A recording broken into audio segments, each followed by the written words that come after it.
Hi dears, welcome back. അപ്പോൾ ഇന്ന് ഞാൻ വന്നിട്ടുള്ളത് വളരെ ഹെൽത്തി ആയിട്ട് റെഡിയാക്കി എടുക്കാൻ പറ്റുന്ന ഒരു ഡ്രിങ്കിൻ്റെ റെസിപ്പി ആയിട്ടാണ്. അപ്പോൾ ചൂട് സമയമല്ലേ, ഇപ്പോൾ എന്തായാലും കുടിക്കാൻ പറ്റിയ ഒരു ഡ്രിങ്ക് കൂടിയാണ് കേട്ടോ അത്. അപ്പോൾ ഷുഗർ ഉള്ളവർക്കും അതേപോലെ രക്തക്കുറവുള്ളവർക്ക് പിന്നെ അതേപോലെ ക്ഷീണം, ഇതിനൊക്കെ ഏറ്റവും നല്ലൊരു ഡ്രിങ്കാണിത്. അപ്പോൾ അതിനായിട്ട് ഞാനിവിടെ എടുത്തിട്ടുള്ളത് റാഗിപ്പൊടിയാണ്. കോറയില്ലേ അത് 2 ടേബിൾ സ്പൂൺ എടുത്തിട്ടുണ്ട്. അതൊരു പാനിലേക്ക് ഇട്ട് കൊടുക്കുന്നുണ്ട്. അതിലേക്ക് 1 കപ്പ് വെള്ളം ചേർത്തിട്ട് നന്നായിട്ട് മിക്സ് ആക്കി എടുക്കുക. ആദ്യം കുറച്ച് വെള്ളം ചേർത്തിട്ട് അതിൽ ലംസൊന്നും ഇല്ലാതെ കട്ടകളൊന്നുമില്ല നന്നായിട്ട് മിക്സ് ആക്കി എടുക്കുക. എന്നിട്ട് ബാക്കി വെള്ളം കൂടി ഒഴിച്ചു കൊടുക്കുക. അതിനുശേഷം ഇതിലേക്ക് ആവശ്യത്തിനുള്ള ഉപ്പ് ഇട്ട് കൊടുക്കുക. എന്നിട്ട് ഫ്ലെയിം ഓൺ ആക്കി കൊടുക്കുക. എന്നിട്ട് നന്നായിട്ട് തന്നെ വേവിച്ചെടുക്കുക. ഇതിൻ്റെ കളറൊന്ന് മാറി വരുമ്പോൾ നന്നായിട്ട് വേവിച്ചെടുക്കുക. ഈ കോറയിലെ ഉമ്മി ഉണ്ടല്ലോ, അതിൻ്റെ തൊലി അതോടുകൂടി പൊടിപ്പിച്ചതാണെങ്കിൽ അത് മുഴുവനായിട്ട് എടുക്കുക കേട്ടോ. അപ്പോൾ ഞാനിവിടെ അതില്ലാതെ പൊടിപ്പിച്ചതാണിത്. ഈ റാഗി കഴിച്ച ഒരുപാട് ഗുണങ്ങളുണ്ട്. നല്ല ആരോഗ്യത്തിനും അതേപോലെ നമുക്ക് ഒരുപാട് വണ്ണമുള്ളവരാണെന്നുണ്ടെങ്കിൽ അത് കുറയാനൊക്കെ സഹായിക്കുന്ന ഒരു ഐറ്റമാണ് ഈ റാഗി.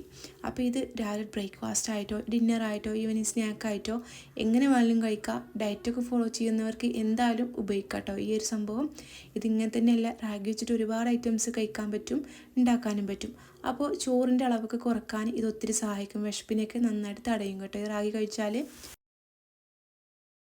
അപ്പോൾ ഇതാ ഈ കുറുക്ക് നന്നായിട്ട് വെന്ത് വന്നിട്ടുണ്ട്. ഇനി തണുത്തതിന് ശേഷമാണ് ബാക്കിയുള്ള ഐറ്റംസൊക്കെ ചേർത്ത് കൊടുക്കുന്നത്.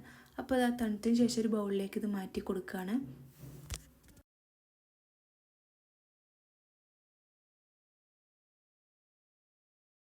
ഇനി ഇതിലേക്ക് ഒരു 1/4 കപ്പ് തൈര് ആദ്യം ചേർത്ത് കൊടുക്കുന്നുണ്ട്. നന്നായിട്ട് ഉടച്ചിട്ടാണ് ഞാൻ ചേർത്ത് കൊടുത്തിട്ടുള്ളത്.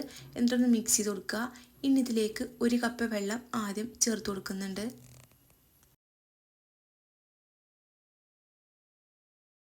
അതോടെ ചേർത്തിന് നന്നായിട്ട് ഒന്നുകൂടി മിക്സ് ചെയ്തെടുക്കുക.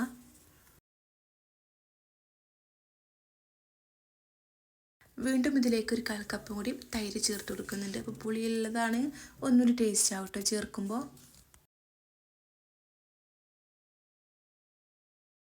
ഇനി ഇതാ ഇതിലേക്ക് കുറച്ച് വെജിറ്റബിൾസ് ചേർത്ത് കൊടുക്കുന്നുണ്ട്. അപ്പോൾ അത് ആദ്യം പച്ചമുളക് ചേർത്ത് കൊടുക്കുന്നുണ്ട്. ഒന്ന് കട്ട് ചെയ്തിട്ട് ഇട്ട് കൊടുക്കുന്നുണ്ട്. അപ്പോൾ നിങ്ങൾ എരിവിനനുസരിച്ച് ഇട്ട് കൊടുക്കുക കേട്ടോ. പിന്നെ ഇതാ ഒരു സവാള കട്ട് ചെയ്തിട്ട് അതിട്ട് കൊടുക്കുന്നത്. സവാളിൻ്റെ പകുതി നിങ്ങൾ ആവശ്യത്തിനനുസരിച്ച് ചേർത്ത് കൊടുക്കുക. പിന്നെ ഇതിലേക്ക് ചെറിയ ജീരകം ഉണ്ടല്ലോ, അത് പൊടിച്ചത് ഒരു 3/4 ടീസ്പൂണോളം ചേർത്ത് കൊടുത്തിട്ടുണ്ട്. പിന്നെ ഇതിലേക്ക് 1/2 ടീസ്പൂൺ കുരുമുളക് പൊടിയും ചേർത്ത് കൊടുക്കുക. പിന്നെ ഇതാ കുറച്ച് മല്ലിയില അതും കട്ട് ചെയ്തിട്ട് അതും ഇട്ട് കൊടുക്കുന്നുണ്ട്. ഇനി ഇതിലേക്ക് ആവശ്യത്തിന് ഉപ്പ് ചേർത്ത് കൊടുക്കുക. എന്നിട്ട് നന്നായിട്ട് മിക്സ് ആക്കി എടുക്കുക. ഇനി ഇതിലേക്ക് ലാസ്റ്റായിട്ട് ഇതിലേക്ക് ക്യാരറ്റോ അല്ലെങ്കിൽ ബീട്രൂട്ടോ ഗ്രേറ്റ് ചെയ്തിട്ട് ഇട്ട് കൊടുത്താലും നല്ല ടേസ്റ്റാണ് കഴിക്കാൻ വേണ്ടിയിട്ട്. അപ്പോൾ ഞാനിവിടെ ബീട്രൂട്ടാണ് എടുത്തിട്ടുള്ളത്. അപ്പോൾ വീഡിയോ ഇഷ്ടപ്പെട്ടാൽ മറക്കുക, ലൈക്ക് ചെയ്യുക. ചാനൽ ആദ്യമായിട്ട് കാണുന്നവരാണെങ്കിൽ സബ്സ്ക്രൈബ് ചെയ്യുക, സപ്പോർട്ട് ചെയ്യുക.